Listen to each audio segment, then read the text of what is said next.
Hello, Texoma, and good afternoon. It is 12:30 on this Thursday, October 23rd.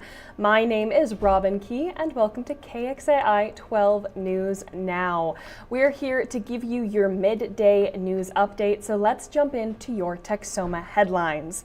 Several people went missing yesterday in Texas. Here is who you should be out on the lookout for. 85-year-old Noah New was last seen on North Ross Avenue in Mexia, Texas, wearing a light color baseball cap, blue jeans, and Skechers shoes. You should also be on the lookout for a white 2024 Ford Edge. If you think you've seen New, please call the police. This morning, we told you about two other missing people from the area. 58-year-old Mobeen Shaka of Anna and 76-year-old Ni Hyun, last seen in Irving. Both of them have thankfully been found. The OSBI is offering a reward for a 5-year-old McCurtain County murder investigation that's gone cold. 51-year-old Leanne Golden went missing in October 2020. Investigators say she was last seen riding her bike in Hayworth. Her body was found days later in the Red River. She'd been shot to death. A $10,000 reward is available to anyone with information that leads to the arrest and conviction of her killer. If you want to know anything, please contact the OSBI.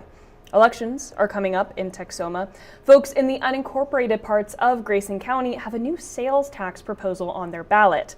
The main item is the proposed sales tax to help fund fire and EMS in unincorporated areas. One local business owner, David Apple, is in favor of the tax, saying that the growth in his area is bigger than within city limits, and they need responders now more than ever.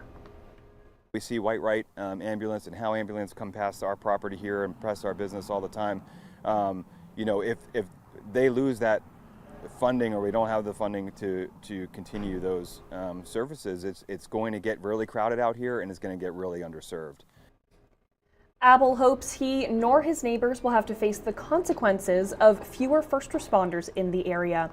Beef prices are hitting record highs across the U.S. We spoke with experts around Texoma to find out why.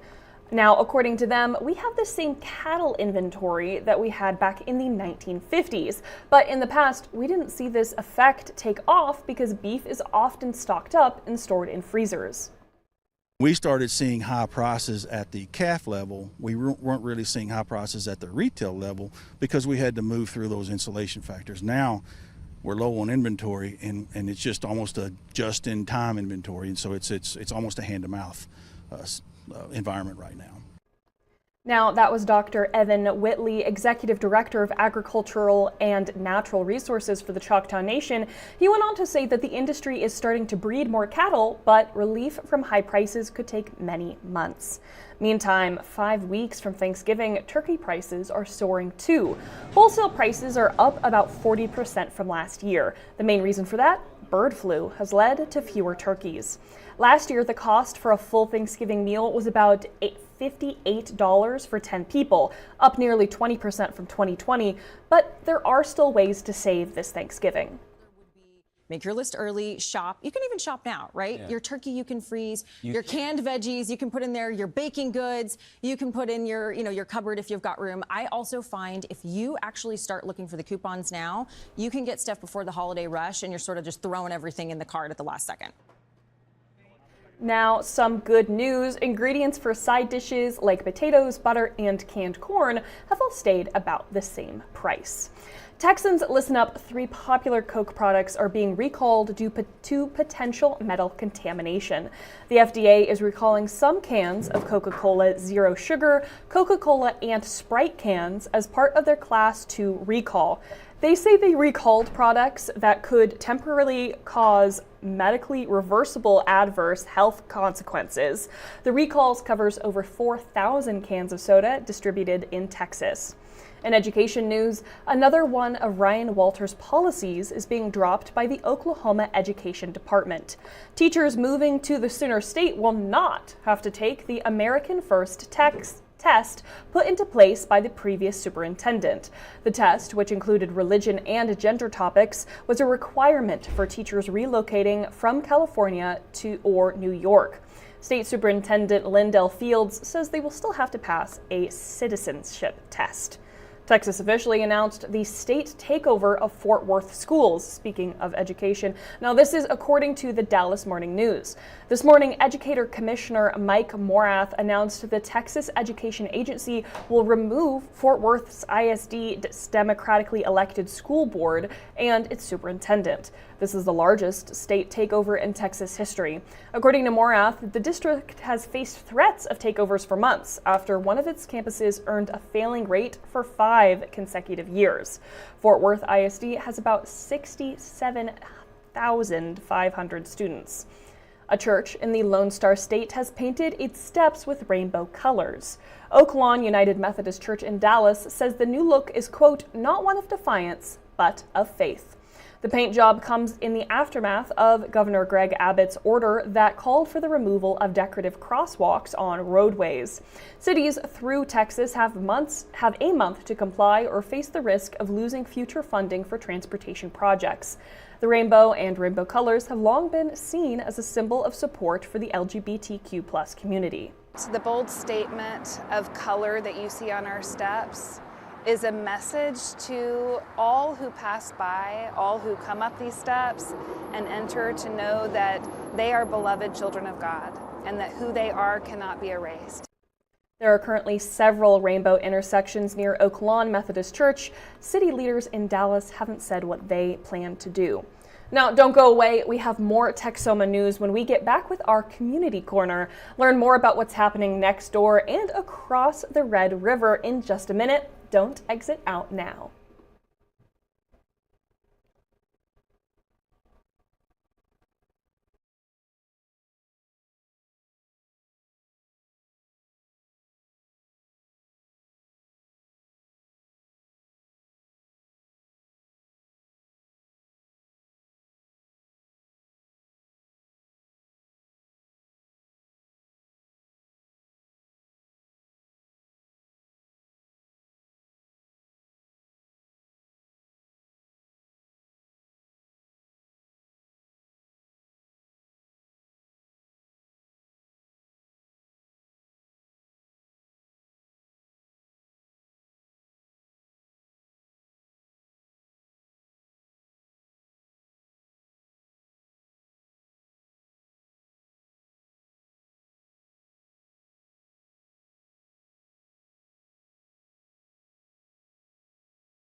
Welcome back to KXII 12 News Now. I'm Robin Key and it is 12:38.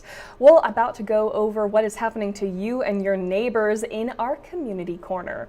Now, the Grayson County District's Attorney's Office is celebrating a major milestone for one special member of their team.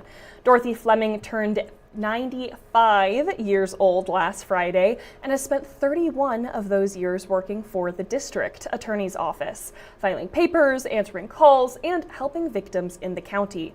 But she hopes her impact stretches way beyond her job description. When people think of you and the work you've done here, what would you want them to say? That they'd see Jesus in me, that I'm serving him first, and in this office, that if I can help them. I've had some come up to me and ask me to pray for someone such and one, and I love that. Dorothy says she will continue to work until God shows her it's time to retire, but until then, she enjoys every day at the district attorney's office. Talk about a dream job that you are fully committed to. That is amazing. Congrats, Dorothy. Now, Texoma is continuing to expand, and we're seeing that in Oklahoma as construction for a new airport terminal in Ardmore is preparing for takeoff. The city broke ground for the new downtown executive airport terminal in Ardmore yesterday. The old terminal building has been around for about 60 years, and the city officials agreed that it was time to refurbish. With funding at the state and federal level, project backers hope that the $3.3 million project will help the city's economic development. City officials say construction is slated to start next week with the demolition on Tuesday, and the project should take about a year to complete. Drivers in Howe will notice the roads look a little bit different starting today. The service roads on Highway 75 will be one-way only. The road will drop down to one lane. It will be completely resurfaced and eventually reopened with both lanes moving in the same direction. All drivers should take precaution in those areas. And a boil order for some residents in one Fannin County town. City officials are asking all Leonard residents in North Leonard between North Paramil and Willard Hall Street to boil their water due to a water line break. No timeline has been given for when the boil notice will be lifted. Next weekend has an event you will not want to miss. The past comes to life in Durant at the Choctaw Heritage Festival. Attendees can celebrate Choctaw tradition with hymns, storytelling, and hands-on cultural activities at the Choctaw Cultural Center. The event runs from 10 in the morning to 5 in the evening from October 31st to November 2nd. There will be paid admission for indoor activities through Saturday's game on the Stickfield Ball will be free. For tickets, you can visit the Choctaw Cultural Center's website. The Oklahoma City Thunder opened their new season Tuesday night, beating the Houston Rockets in double overtime. And there was a big celebration before the game even started. And now it's time to raise the NBA championship banner for Oklahoma City. The team raised their NBA championship banner at the Paycon Center. They also received their championship rings. Their victory in the NBA Finals last season was the first in the team's history since relocating from Seattle. The team remained mostly intact from last season and is considered a favorite to win it all again this year. Another event in Texoma, and this one you do not have to wait for. Residents in Johnson County will have a chance to show off their Halloween costumes at the Fall Festival, that is today. This year's festival is being held at the Johnson County Fair Barn and starts at 6 p.m. There'll be plenty of games at the festival, including inflatable golf, bingo, axe throwing, and more. So make sure that you head over there tonight, and if you do, please let us know. I would love to see pictures of people's costumes. Now, that is it for this KXII 12 News Now. Don't worry, we will be back again tomorrow, same time, 12:30, same place, our KXII live stream and YouTube Live. Don't want to wait for more Channel 12? Well, I totally understand. Go ahead and head over to your TV and tune in to our 4, 5, 6, and 10 shows. There's a lot more news in store for today, and we won't let you miss a beat. You can also follow us on our social media. We're KXII News 12 pretty much everywhere, so check out our Facebook, Instagram, Threads, X, TikTok, and of course, YouTube. There you'll get constant updates, exclusive content, and all of our previous work. Wanted more details on any of our stories for today? Well, go ahead and head over to KXII.com for all of our reporters' information in one spot. Now, my name is Robin Key. You can find me at Robin Key TV on Facebook, and thank you so much for joining me today for your midday update. I'll see you tomorrow.